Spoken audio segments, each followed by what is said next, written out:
Selam. Bugün çok basit ama akvaryumlarımızın kalp atışı niteliğindeki bir konudan konuşacağız. Su değişimi. Şöyle düşünün, nefes almak bizim için neyse su değişimi de akvaryum için o. Gelişen teknolojiyle filtreler ve filtre malzemeleri harika işler çıkarıyor. Bitki çeşitliliğimiz arttı ve doğanın mucizesi bizleri etkiliyor.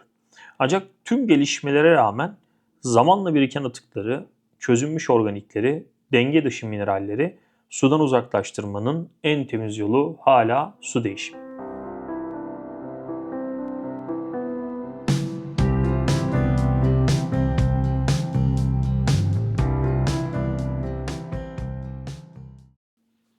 Birçoğumuzun hemfikir olduğu gibi düzenli su değişimini sürdürülebilir kılmak gerçekten kolay değil. Sürekli hortumla uğraşmak, kovaları taşımak, zeminin ıslanmasını engellemeye çalışmak, su sıcaklığını ayarlamak ve ters ozmoz arıtma kullanıyorsanız suyu remineralize etmek gerçekten zahmetli bir iş. Hayatımız yoğun, iş, aile, trafik derken bu hafta kalsın dediğimiz zamanlar oluyor. Ve bir bakmışız ki süreklilik bozulmuş. Peki sonuç? Dalgalanan parametreler, strese giren balıklar, bitkilerde duraksama ve çoğu zaman davet edilmemiş bir misafir. Yosunlar yani algler. Su değişimi bitkili tanklarda nitrat ve fosfatı kontrol eder, çözülmüş organikleri seyrelterek yosun riskini düşürür. Taze su, iz elementleri ve dengeleyici mineralleri yeniler. Ters ozmoz su kullanıyorsanız remineralizasyonla pH ve KH'ı hedeflediğiniz aralıkta tutarsınız. Ve en önemlisi stabilite. Programlı su değişimiyle sabit pH, sabit iletkenlik, sabit besin profili oluşturursunuz. Bitkilerin tam istediği ortamı sağlamış olursunuz. Su değişimi bitkili bir akvaryumda bu kadar önemli bir konuyken 2 metre 585 litrelik bir tank kurarken en çok üzerinde düşündüğüm konu da haliyle su değişimini nasıl düzenli yapabileceğim oldu. Her hafta %50 su değişimi yapmak 240-250 litre arasında su değişimi anlamına geliyordu. Özellikle kış aylarında su sıcaklığında dalgalanma yaşamamak için bu suyu belli bir ısıya kadar yükseltip arıtılmış olarak tanka girmem ya da daha az miktarlarda su değişimi yaparak haftada birkaç kez su değişimi yapmam gerekecekti. Her iki şekilde de ciddi bir iş yükü anlamına geliyor ve işlerin sebebiyle böyle bir vakti su değişimi için harcamak istemiyordum. Çünkü önceki tecrübelerimden biliyorum ki belli bir zaman sonra bu düzeni devam ettirmek gerçekten zorlayıcı. Bu sebeple otomatik su değişim sistemlerini araştırmaya ve örnekleri incelemeye başladım. Hem do it yourself yani kendin yap projelerinden hem de profesyonel markaların ürettiği ürünlerden birçok örnek inceledim. Ekranda göreceğiniz üzere gerçekten çok başarılı örneklere ulaştım. Üzerinde düşünülmüş, hatta birçoğunda ince mühendislik yapılmış harika projelere rastladım.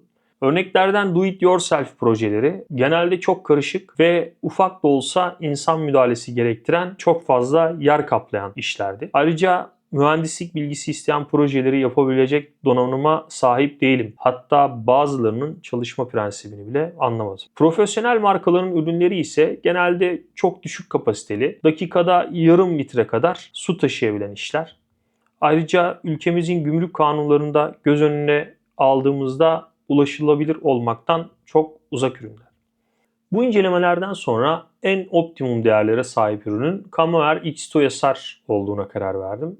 Camoer'in özellikle dakikada 900 mililitre sıvı aktarımı yapabiliyor olması rakiplerinden Camoer'i ayıran en büyük farklardan bir tanesiydi. Ayrıca cep telefonu uygulamasının ve internet bağlantı protokolünün sorunsuz çalışması örnek projelerde başarılı uygulamalarını izlediğim için Camoer ürününün bana uygun olduğuna karar verdim. Bugün yaklaşık 5 aydır sistemi aktif olarak kullanan biri olarak şunu çok rahatlıkla söyleyebilirim ki büyük hacimli bir akvaryumda bu sistem gerçekten müthiş bir rahatlık sunuyor. Harika çalışıyor ve hobi keyfini 5 yıldıza yükseltiyor. Camoer X2SR 2 kanallı akıllı bir otomatik su değişim sistemi.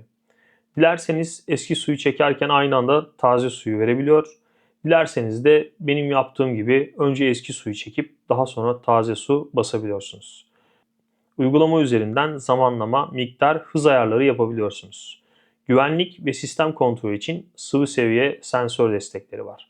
Aynı anda 4 farklı değişkeni kontrol edebiliyorsunuz. Uygulama üzerinden tankların durumunu görebilir, kuracağınız alarmlarla anlık bildirim alabilirsiniz. En güzel tarafı iş yükünü küçük, düzenli parçalara bölerek istikrarı otomatik hale getiriyor. İnsan olarak üşendiğimiz bu düzen kısmı bu cihaz için sadece dakikadan ibaret. Ben 585 litre tankım için haftada 3 kez 80 litre su değişimi programladım. Bu da haftada yaklaşık %40 oranında su değişimi anlamına geliyor. Su değişimlerini 80 litre yapmak tankın kimyasal dengesinin düzenli seyretmesi açısından çok büyük bir avantaj. Büyük miktarlarda yani %50, %60 gibi su değişimleri sıcaklık, pH ve TDS değerlerinin dalgalanmasına sebebiyet veriyor ve bu da beraberinde yosun ve balıklarda stres riskini arttırıyor. Küçük miktarlarda yaptığımız su değişimlerinde bu dengeleri tutarlı bir şekilde sürdürmek daha kolay. Kamuer, kristal kalitesinde su, sağlıklı ve keyifli balıklar ve sorunsuz, yosunsuz büyüyen bitkiler için harika bir düzen kurmaya fırsat sağlıyor. Peki her şey bu kadar kusursuz mu? Maalesef hayır. Sistemin en büyük dezavantajı çalışma sesi.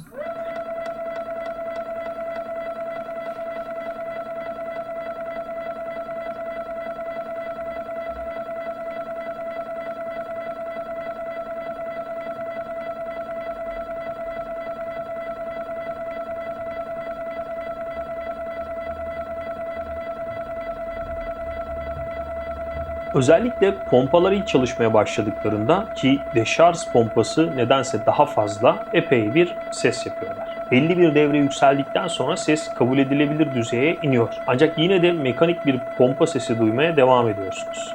Eğer sistemi evde kullanacak olursanız gün içerisinde evde kimsenin olmadığı ya da olanların rahatsız olmayacağı bir düzenleme yapmanız gerekecek. Akşam saatlerinde kullanırsanız bir noktadan sonra can sıkmaya başlayacaktır. Bunun dışında hiçbir olumsuz yanını söyleyemiyorum. Dakikada 900 mililitre su aktarımı yapabiliyor olması kağıt üzerinde esasen düşük bir rakam. 80 litre suyu aşağı yukarı 90 dakikada yani 1,5 saatte boşaltıp 1,5 saatte dolduracağını düşününce toplam 160 litre için 3 saat gerçekten uzun ancak sağlıklı bir süre. Şöyle ki az olan su değişimlerinde ani dalgaların önüne geçmek için yeni suyu tanka yavaş yavaş vermek. Ancak biliyoruz ki hiçbirimizin böyle bir sabrı da zamanı da yok. İşte tam bu noktada bu makine bu işi kusursuz yapıyor. Bizim sabredemediğimiz ve genelde su değişimlerinde yeni suyu çok hızlı şekilde tanka verdiğimiz hataya bu makine bizim düşmemizin önüne geçiyor. Benim tankım ofiste kurulu olduğundan haftada 3 gece 23-02 saatler arasında su değişimi gerçekleşiyor. Sabah ofise geldiğimde sistem benim için tüm işi bitirmiş oluyor. Şu ana kadar bundan aldığım keyfi anlatmak gerçekten zor. İnşallah sorunsuz bir şekilde uzun yıllar sürdürmeyi başarabilirim. Bana kalan ters ozmoz suyu mineralize etmek ve bitkiler için sıvı gübre dozajlamasını yapmak oluyor ki bunu da ben yapmıyorum. Sistem tamamlıyor. Bu da başka bir videonun konusu. Tüm sistemin entegre şekilde çalışma prensibini ayrı bir videoda anlatmak istiyorum. Şimdilik hoşça kalın. Herkese keyifli hobiler.